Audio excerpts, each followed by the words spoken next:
Welcome to the Real Estate Asset Management Podcast, brought to you by Break of Day Capital.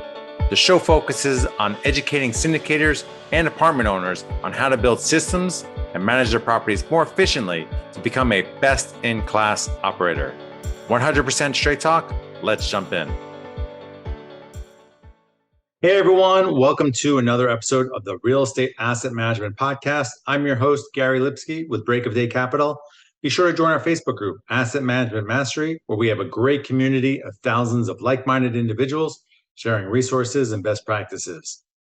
Today on the podcast, we have Guido Nunez returning. Guido was on episode 51 and talked about boost your NOI for big profits. Guido is the founder of ChrisLina Wealth Partners. He has over 20 years of experience in consumer products industry, holds an MBA, a second degree black belt, a 4-time marathoner, and has over 200 doors. Welcome to the show, Guido. Can you start by telling the listeners a little bit more about yourself and what you do?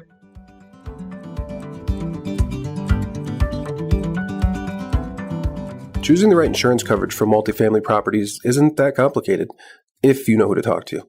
At the Garzella Group, we're uniquely qualified to help you navigate the range of policy choices you have, and we're committed to saving you 30% in the process. We do intensive market research and have nationwide relationships, so we can find coverage other insurance brokers simply can't. We should talk. Go to quotenow.biz and we'll start the conversation. Thanks, Gary. Yeah, so my name is Guido Nunez. My company is ChrisLina Wealth Partners. We are focused only on multifamily, primarily in California, Arizona, although we have some other properties outside of those, but those are kind of our focus.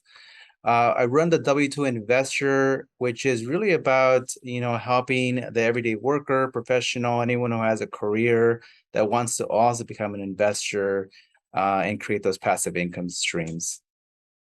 Nice. Well, today I want to talk to you about managing up C and D properties. A lot of investors pass on them, but if you're willing to do the work, you can find some great returns. First off, what makes a D property, in your opinion? Yeah, it's a great question. So there's a few things that makes a D property. I mean, one of the things you can just visually from the property itself, there's a ton of deferred maintenance. The neighborhood itself could have much higher crime rates. When you look at the NOI statements, you can see, a lot of inefficiencies. Some of them can have a lot of high maintenance, but at the same time, you can see a lot of deferred maintenance in there. So the maintenance line could be really minimal. And looking at the property, it's not so nice. So you can see that there's been a lot of neglect. Other ways to tell is, if you're looking at certain properties in a different city, that price per door could be $350,000, but in a D property, it may be $200,000. Or even $175,000. That is a big indicator of what you're in a D property. Another way to do it is, if you walk at night and you decide you don't want to open your door, that's a big indicator you're probably in a D property or neighborhood. So what are you tackling first at takeover, or some of the first things you want to do? Because there could be there's a lot of different things you want to do, but what are the couple things you're going to focus on? Yeah. So, what I've learned in managing up D properties is it's really about, how you approach the tenant and, for lack of better words, just it's a kind of about respect with the residents there. So the first thing that we do in day one, month one, is just like any other property. We walk the property, we see what we want to change, what isn't working, what has made that property kind of in disrepair. So good examples is the parking lots have a bunch of inoperable cars that are parked there. If tenants or residents decided to use their front, area as a second patio with a bunch of junk. If people are just hanging out, loitering in front of inside the building. So you're going to start documenting all those kind of things, like what do we need to change, right? So what we do after we understand and assess the situation, we're writing down what the new rules and policies of the building is going to be. Once we have that all kind of fleshed out and we know that that is the map to get the building back to where it needs to be, we mail all those rules and policies to all the new residents. We post them in every place above the mailbox, laundry rooms, and we do a knock with a property manager. So we do it in a couple of days just to see if we can get to meet most of the residents. So, what that does is a few things. The first one is residents know when owners or property managers are absent or they don't care. So by doing that, you kind of give a presence that everyone knows there's a new owner, they care. And you start to kind of paint the map of what the property is all about, right? There's a lot of good people and residents in deep properties. It's just what life has handed them, and it's just discovering what those new good tenants are, and you're going to find a lot of the bad ones, right? And the good tenants are going to start telling you, hey, there's some bad ones here. They do some kind of illegal stuff, and then it comes down to all about documenting and trying to get all the bad tenants out. So that's what we do in day one, month one. You make it sound really easy, but I love it. Yeah, it's a lot of headaches. Yeah, it's a lot of headaches. Through my time, we've a lot of those bad tenants have left, but it took a lot of documentation, a lot of battling, a lot of headaches, and some of them got evicted, but for reasons. But I love it. You said, create a presence so they know that Yep. they're active and they want to improve the property. Treat all the residents with respect, which goes a long way, and then get a few easy wins. And I think that just multiplies things. You get a couple people that getting the cars out, which sometimes it takes a little bit. And I've been down that road before, and getting them to clean it up. Everything snowballs, and so you're pushing that property in the right direction. So I like that. And in terms of like rent increases, that day one, month one action really goes a long way, because everyone wants to live in a place that is peaceful, secured, and clean. And you can't take rent up in deep properties very quick and fast, because they'll leave. But in just showing presence that somebody cares about the property, the bad tenants are leaving, you could start pushing that rent up a little bit, and people are going to be okay with it.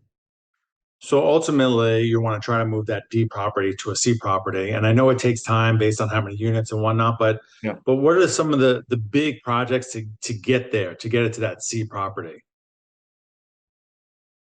In terms of capital investments, whatever things are in your business plan.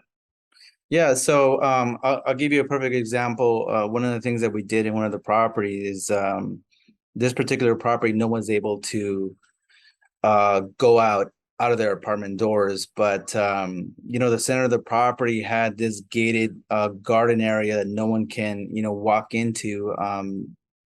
So part of the plan that we do is a couple of things. First is we need to clean up the resident base, which is the good and the bad. Second thing we want to do is we want to clean the property, make sure we have routine cleaning of the property. The landscaping gets taken care of. Security is in the property, so we're putting a lot more lighting. We're securing the gating of the property, and then we start looking for other types of amenities that we can give back to the residents. So going back to the example is on month 2 or 3, we took this gated area out of the garden area. We put permanent stone benches and tables, and it was one of those little things that didn't cost a ton of money for us, but the reception of the residents was immense. That they loved that we did that. It was a community now, right? Where before is everybody was supposed to be locked in their apartments. Some people didn't want to go out because of the bad tenants. Others just weren't allowed by the previous ownership because the bad tenants. So they were trying to keep everybody inside. But here, what we did in our strategy is that in removing bad tenants, we were able to create that community again, and everyone just really liked what we did in terms of cleaning and security. So our strategy really is around that. Yeah, nice. Is that your biggest challenge that you've had to face, or have you had an even bigger challenge somewhere else? Yeah, I've taken over properties that have had like 30% vacancies on day one. Either we've had abandoned units. I had one where on week one, a tenant just walked out and said, "Keep my deposit." So I think that was probably one of the biggest challenges, is walking into properties that had high vacancies, where we thought we were taking the property over with like a 10% vacancy, but we on day one we walk into a 30% vacancy for different reasons. So being able to quickly manage the property back up becomes a big problem.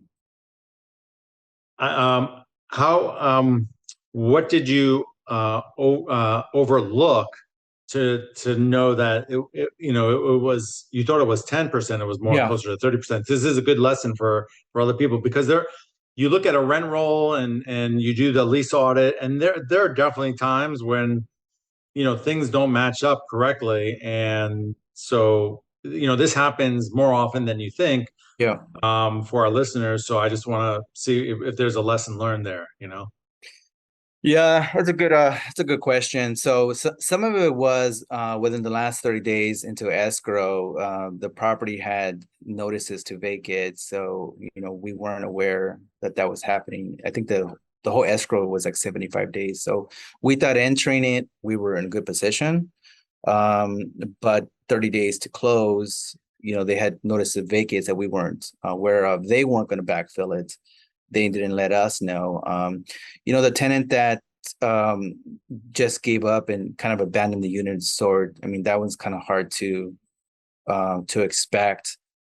We had other ones that when we took over, they gave notice to vacate pretty quickly, and so we walked into difficult situation. I think the lesson learned is not to take for granted what your occupancy is on day one of escrow. To definitely keep track of what that occupancy is through the whole escrow part, because you may want the option of the current property manager to fill in those vacancies.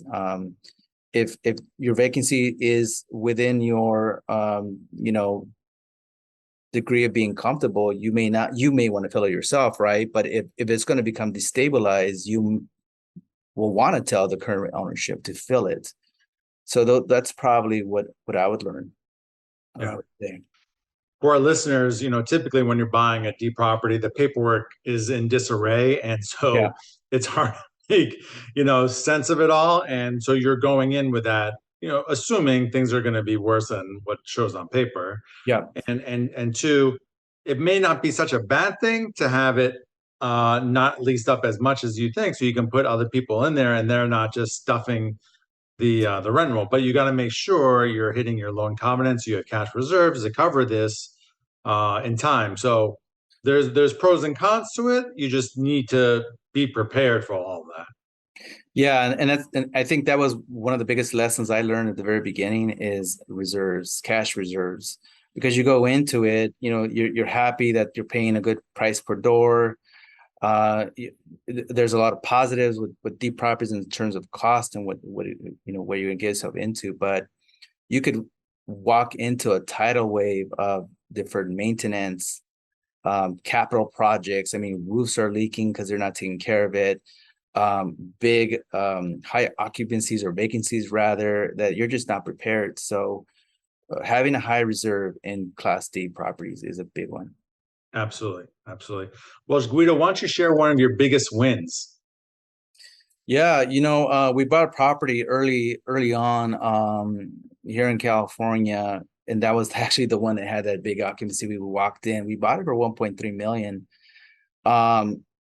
It was in the path of progress. We liked it a lot. Had a lot of problems in it, including some 19 original 25 electrical that we knew was going to be a capex, a big one. But we managed it up. It's we have a completely new tenant base in that property. That 1.3 million now is worth about $3 million dollars, and so for the investment, what it was, more than 2x what the whole value is of the building, it was a good return. In terms of what we put in terms of the capital, I mean, it's we're talking about 4 times now of what we initially put into it. 4x. So it was a good day. Good day. It's a good day. Nice. And you sold that property, correct? Yeah. How long was the whole time? That one was 6 years. All right. Fine. Well, Guido, I ask this question of all of our guests. What is your asset management superpower? I would probably say that it's knowing the resident really well. In Class D, that's kind of where I grew up in those neighborhoods, and so understanding that resident really well, knowing how to talk to them, knowing when to, um, leverage respect versus being a little bit more strict, and knowing when to pull the rental strings in difficult situations to manage up. I think that has been my manager's superpower. There's probably one more thing that I'd like to talk about in Class D properties that investors will probably find interesting, is when I buy these type of properties, I usually segment them into kind of 3 boxes. The first one is, a Class D property that is in a rough neighborhood and has no path to improve or progress or anything like that. The second one is, a Class D property that is in a path of progress. It may gentrify over the time. And the third one is, Class D properties or Class C minus properties that are not on the path of progress, but they're located or have some sort of benefit, right? So a perfect example of that is location, right? So we bought a property once where it was in a neighborhood that is not going to gentrify, it's not going to get better, but within 2 miles walking distance of like downtown LA center. So, one of the properties that I probably would be more hesitant to touch is a D property that has no path to improve, whether it's in the path of progress or has some sort of location benefit or something that adds to the appreciation model. And so the other 2 examples give you some sort of appreciation bump. And so that's one of the things that I always look for, the differentiating markers of those Class D properties. Having cut your teeth on some of these properties, and you've done some, C and B class properties, would you buy another D class property again, or is that behind you now? Oh, that's a great question. I think I would buy another one. That has been the start of my investment career, because those were the only properties that I could really purchase at a good per door that gave me the number of units that I wanted.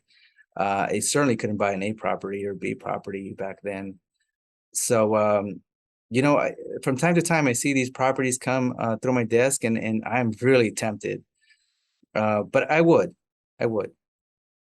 Nice. Well, Guido, I appreciate you coming on and talking about buying C and D class properties. Please tell listeners where they can find out more about you. Yeah, you can go to www.thew2investor.com, or you can find me on Instagram at the W2Investor. Awesome. Well, this is Gary signing off. I'll be back next week with another informative episode on the Real Estate Asset Management Podcast. To all of our listeners, thanks for joining us. And if you like this episode, please head over to iTunes or Stitcher and like, subscribe, and review this podcast, as it will help us grow our audience and reach more people. And if you'd like to learn more about what we do at Break of Day Capital, head over to our website, breakofdaycapital.com, and sign up for our newsletter and or fill out our investor application. We'll talk to you next week.